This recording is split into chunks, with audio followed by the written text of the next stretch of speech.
Gorgeous lady, talented lady. Could you tell me more about what attracted you to the project? Clearly you knew the director, you saw the donation, the whole thing, but you know, you have to read the script and get involved. That's a whole nother level of involvement. So I'm curious, what was the thing that really moved you to be part of the project? What was your experience? What were the best moments? What were the biggest challenges? Getting to the airport on time. Yes, John, thank you.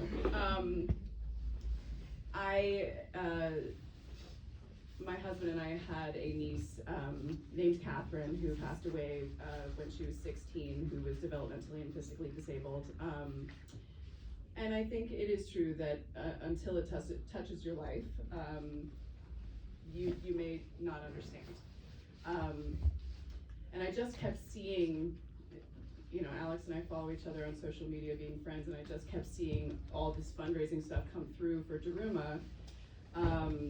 And I watched the proof of concept, and I just was very viscerally taken with it. I had an almost immediate response, and I remember being, I think Brian and I think we were driving home from Maine, and or driving to Maine, I don't even remember, but I looked at him and I said, I have never done this before. I have never helped to fund a film, and I feel very strongly that I need to do this. And it had absolutely nothing to do with being cast as Anna. I literally just wanted to help because I felt that strongly that it needed to be made.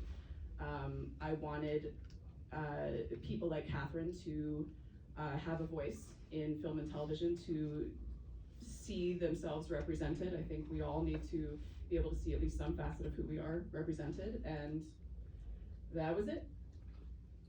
There you go. Also, it was 2 years after that we cast her as Anna. Yeah, it was. And we made the proof of concept over 6 years ago, and the little girl that was originally cast grew up. Wasn't it? Yeah, it was sad. We're like, I'm sorry, Violet, you've aged out of the role. I'm so sorry. It's a rough business. We have time for one question from the audience, but the cast and crew will be available after for more questions. So this gentleman right here is actually going to be doing audience reactions as we leave the theater. So if anybody, I know some of you have signed up for that. This is Rex. He has a film screening on Sunday if you want to stick around for that.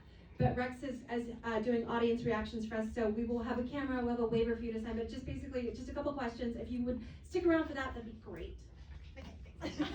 Okay, so any questions here? Yeah?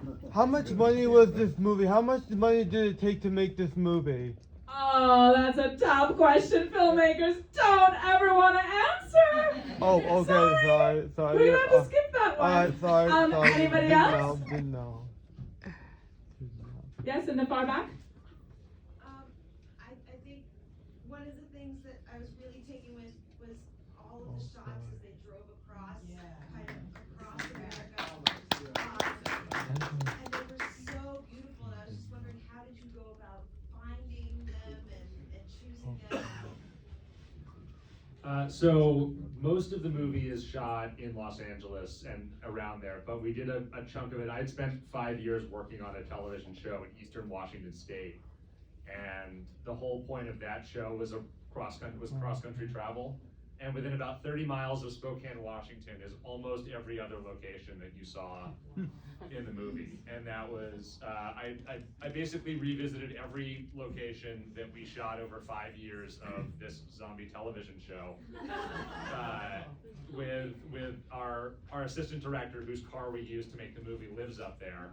So we're like, we'll just come to you, we'll borrow your car. Kelly and I went by ourselves, and we did basically a week of second unit, just driving around and filming all of those beautiful exteriors, all the drone stuff. That was just, you know, that's us in the car pretty much the whole time, you know, flying around it with a drone. But yeah, that's all. So if you want, about the first driving scene. oh, the car interiors, we tried that once with John, all practical. So it was Lead foot over here. with cameras. We have John's lead foot, cameras mounted to the exterior of the car.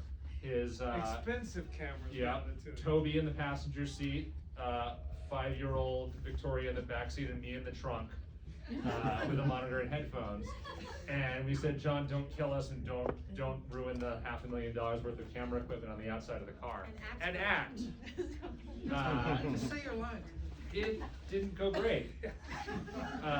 So when we went and did our second unit, I know we're almost out of time, we shot background plates, and then nowadays you can project backgrounds on a stage. So we came back and redid most of the driving stuff on a stage with all the backgrounds from all the actual places that you see the car driving. So, and John did much, much, much better. Well, he was much more fast. And wasn't action. So we can continue the conversation outside. Thank you guys so much for coming. Again, wonderful. Whoa! Congratulations, everyone.